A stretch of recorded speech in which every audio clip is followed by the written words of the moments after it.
ಕಿವಿಯಲ್ಲಿ ಗುಸ್ಕೊಂಡಂಗೆ ಇರುತ್ತೆ. ಆ ಕತೆ ಬಂದ್ಬಿಟ್ಟು ಮನಸ್ಸನ್ನು ತಟ್ಟುತ್ತೆ, ನಮ್ಮ ತಲೆನ ಹೂ ಅನಿಸ್ಕೊಡುತ್ತೆ. ಅದು ರೀತಿ ಕತೆ.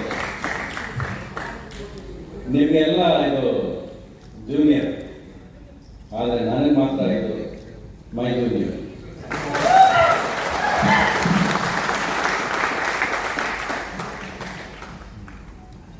మీరు వచ్చేటప్పుడు ఏం సార్, టెంపో వచ్చింది, రిథం వచ్చింది, ఎనర్జీ వచ్చింది అనుకోని మేము కూర్చున్నాం. మీరు వచ్చిన తర్వాత అన్ని ఎనర్జీ మారిపోయింది.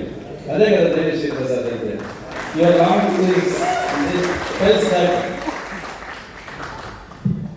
ದಿಸ್ ಹಸ್ ಡೆಫಿನೆಟ್ಲಿ ಬಿನ್ ಇದು ಒಂದು ತುಂಬ ಲಾಂಗ್ ಜರ್ನಿ. ಇದು ನಾವು ಮಾಡಿರೋದು ಅನಿಸುತ್ತೆ, ತುಂಬ ಲಾಂಗ್ ಜರ್ನಿ ಆಯಿತು ಸಿನಿಮಾ ಶುರು ಮಾಡಿ ಅಂತ ಅನಿಸುತ್ತೆ. ಬಟ್ ಮೊನ್ನೆ ರಶಸ್ ನೋಡಿ ಡಬ್ಬಿಂಗ್ ಮಾಡಿ ಫೈನಲ್ ಪ್ರಾಡಕ್ಟ್ ನೋಡಬೇಕಾದ್ರೆ ಖಂಡಿತ ಇದು ಹ್ಯಾಪಿ ಜರ್ನಿ ಆಯಿತು ಅಂತ ಅನಿಸುತ್ತೆ ನನಗೆ. ಫೈನಲ್ ಒಂದು ಸಿನಿಮಾ ಎಷ್ಟು ಟೈಮ್ ತಗೊಳುತ್ತೆ ನಮ್ಗೆ ಮುಖ್ಯ ಅನ್ನೋದಲ್ಲ, ನಮ್ಮನ್ನು ಕೂರಿಸುತ್ತೆ. 2 ಗಂಟೆ ಸಿನಿಮಾ ಅನ್ನೋದಲ್ಲ, ಅದು ಇದು ಕೂರಿಸುತ್ತೆ ನಮಗೆ ಸಿನಿಮಾ.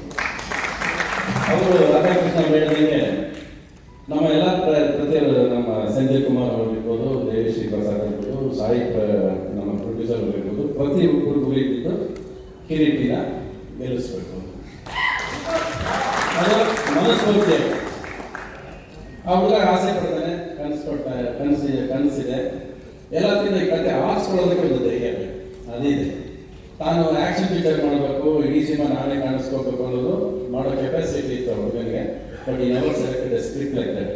ಈ selected a script where everybody plays a role in it.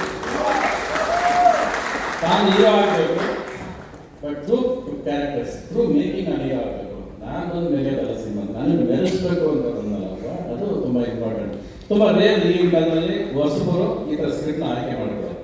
ಇಲ್ಲಿ ನಮಗೆ ತುಂಬ ಇಂಪಾರ್ಟೆಂಟ್ ಪಾತ್ರನೂ ಇದೆ, ಪರ್ಫಾರ್ಮೆನ್ಸ್ ಜಾಗ ಇದೆ. ತಲೆ ತಿಂದಿದ್ದಾರೆ, ಕಡಿಮೆ ತಿಂದಿಲ್ಲ. ಪ್ರತಿ ಬೆಳಗ್ಗೆ ಇವತ್ತು ಆ್ಯಕ್ಚುಲಿ ನನಗೆ ಒಂದು 4 ಫೋನು, మార్నింగ్ నుంచి ఫోన్ వస్తూనే ఉంది సార్ నాకు. మీరు బయలుదేరారా, మీరు వస్తున్నారా, మీరు ఎప్పుడు వస్తున్నారని. షూటింగ్ టైంలో మేము అడిగాను, ఎప్పుడు షార్ట్, షూటింగ్ ఎప్పుడు ఇస్తారా,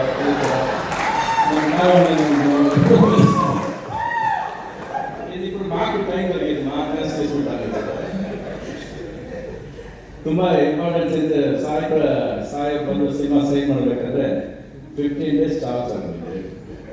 కొంచెం ఆలోచించారు, కొంచెం తక్కువ ఎక్విట్ చేయండి, రేట్ తగ్గి తీసుకుంటారు, పర్వాలేదు అని చెప్పాను. కానీ వినలేదు. సార్ 15 days సార్, దాని మొత్తం మీరేం కావాలి ఎక్స్ట్రా తీసుకోండి. 45 days ఎక్స్ట్రా చేశాను అంతే. నాకు ఇప్పుడు కూడా సినిమా అయిపోయింది నమ్మకం లేదు. ఫినిష్ అయిందా సందీప్ కుమార్ సార్ అడిగాను, సార్ ఫినిష్ అయిందా సార్ అని. తెలియదు సార్, 2 days ఉంది, తెలియదు చేస్తారా లేదా తెలియదు.